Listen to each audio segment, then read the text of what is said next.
Всем доброго утра. Вот заканчивается мой рабочий день. И перед тем, как отойти ко сну пару часов, я хочу подарить своим зрителям ритуал исцеления моей прабабушки. Это армянский ритуал исцеления. Сегодня некоторые нищебродные существа, которые прячутся под аватарами, потому что трусливые ничтожества, они все так пишут под аватарами, вымышленными именами, потому что нет мужества открыто говорить. Мол, ой, у ведьм там времени чай попить, у них там очереди, а вы успеваете и вот с людьми работать, и книги издавать, и ролики снимать.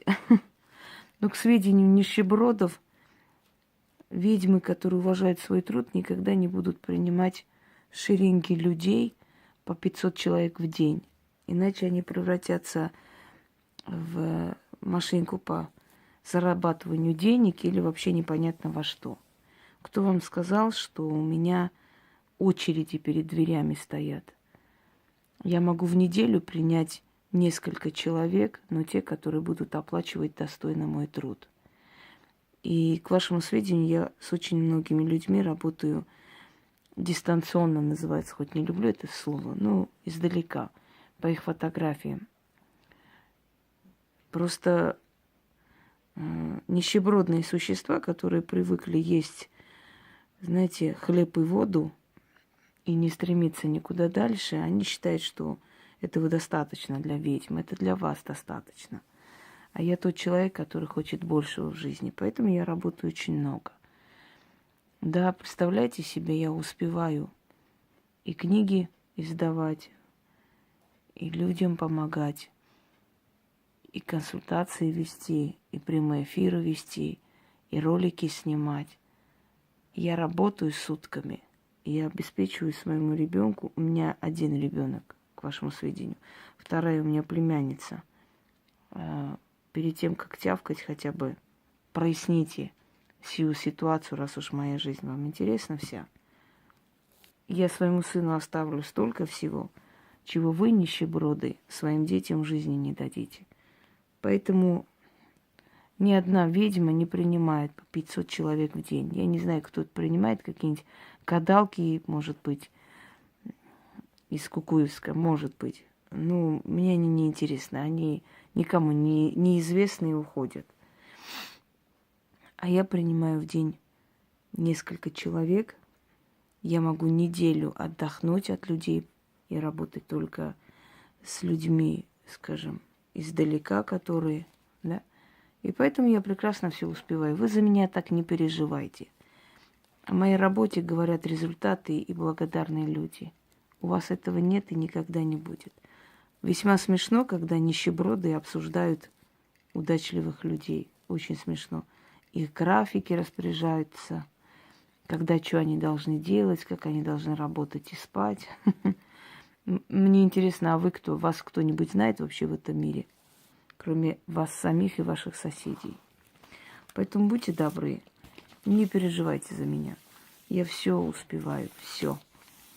Потому что я беру только тех людей, которые ценят мой труд.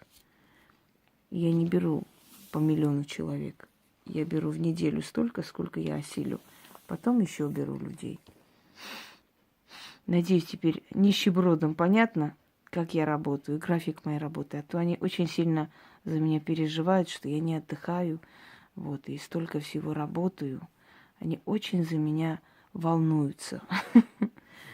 Вы когда помрете, точнее подохнете, а вас никто даже помнить не будет. А вас в этом мире ни один человек не будет помнить.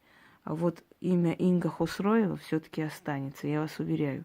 И чем больше, тем больше людей обо мне узнают. Даже ушедшие с этого мира я буду жить. А вот кто вас будет помнить? Мусоропровод. И я даже понятия не имею. Поэтому учтите, будете заходить на мои форумы гадить, я вас буду выкидывать. Мне совершенно параллельно ваше мнение о том, как должны ведьмы работать. Вы слишком мелкие клопы и тараканы, чтобы знать, жизнь настоящих ведьм, как они работают и как они живут. Не равняйте ведьм со своими мусорными мамашами. Пойдемте далее. Армянский ритуал исцеления, обращенный к живому Богу, так называется. Есть древнее выражение «хлеб и вино, и Бог живой мне в помощь». Это совершенно не христианский заговор и не обращение к христианскому Богу. Бог живой, то есть Арамаст, Верховный Бог. Но когда нужно было скрывать, нужно было маскировать это все, чтобы не преследовали их, то ведьмы переделывали то есть называли это как бы христианской молитвой. Однако здесь язычество веет в каждом, скажем, в каждой строке. И исцеление через хлеб, воду и Бога живого, дорогие друзья, Он поможет вам оздоровить полностью ваш организм. Я дарю некоторые заговоры своей бабушке, поскольку перевод заговора не так как бы страшен, но здесь вам дарю на армянском языке. Призыв Верховного Бога, Его силы, через Его силу придет рассвет, придет мне исцеление и так далее. Это очень сильные слова, потому что армянский язык самый ближайший к санскрите. И если вы прочитаете именно вот так, как я читаю, где-то слова более грубые, где-то буквы Х, К, постарайтесь произносить. Это не так сложно. Читать нужно 7 раз.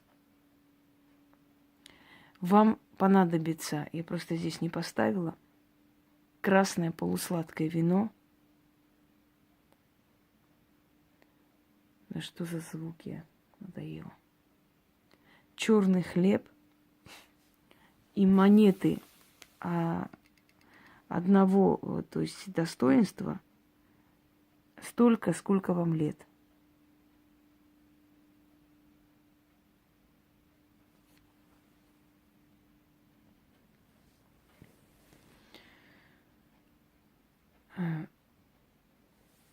Значит, после того, как вы 6 раз прочитали, отломите кусок хлеба, макните в вино, поешьте и ложитесь спать. Это нужно делать ночью или ранним утром. Потому что утром у вас уже организм начнет восстанавливаться. Вы как бы заряжаете хлеб и вино.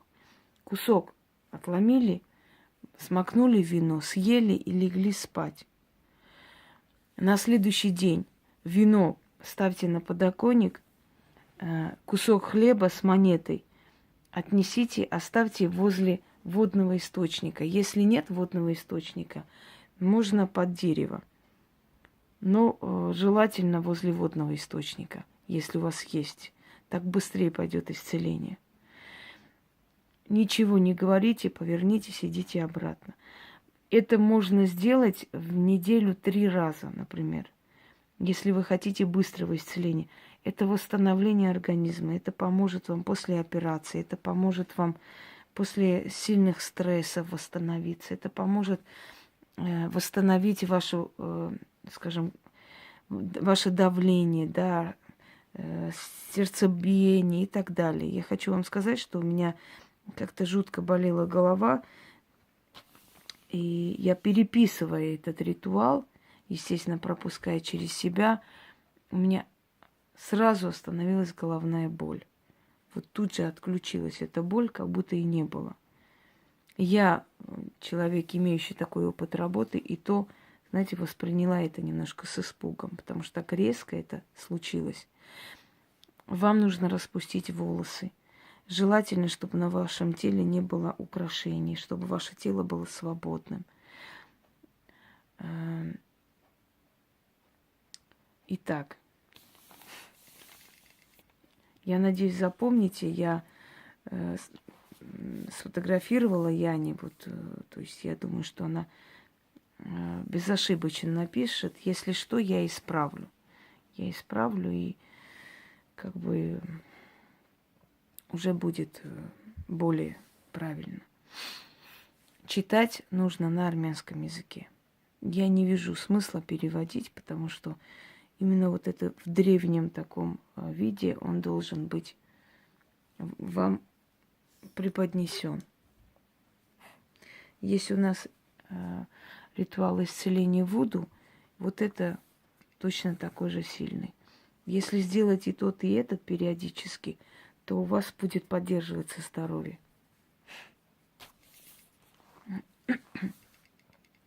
Հացուգինի տեր կենթանի դուր ինձ պարգև դուր ինձ արև առողջ հոգի առողջ մարմին հաց ու գինի տեր կենթանի առողջացիր հոգի մարմին լուսն բացվի բարին բացվի մարմին հոգի ուժով լցվի առողջացիր տիրոջ ուժով հաց ու գինով Արեգ, արև, դուր ինձ կորով, աստծո ուժ եկար բարով, ասեմ, կանչեմ, ուժ ճանաչեմ, զորեղացիր հոգի մարմին, հաց ու գինի տեր կենթանի, իջիր ներքև, որպես պարգև, որպես սուրբ ուժ, առողջացիր մարմին հոգի, ինձ օգնական հաց ու գինի տեր կենթանի. Аминь. Еще раз читаю. Читаю просто по слогам, чтобы вам легче было понять. Вы можете включить мой ролик и за мной повторять. Кстати, вам это поможет тоже. Հաց ու գինի տեր կենթանի, դուր ինձ պարգև, դուր ինձ արև, առողջ հոգի, առողջ մարմին, հաց ու գինի տեր կենթանի, առողջացիր հոգի մարմին, լուսն բացվի, բարին բացվի, մարմին հոգի ուժով լցվի, առողջացիր տիրոջ ուժով, հաց ու գինով, արեգ, արև, դուր ինձ կորով, աստծո ուժ, եկար բարով, ասեմ, կանչեմ, ուժ ճանաչեմ, զորեղացիր հոգի մարմին, հաց ու գինի տեր կենթանի, իջիր ներքև, որպես պարգև, որպես սուրբ ուժ, առողջացիր մարմին հոգի, ինձ օգնական հաց ու գինի տեր կենթանի. Аминь. Попробуйте, и вы сами почувствуете эту силу. Удачи вам.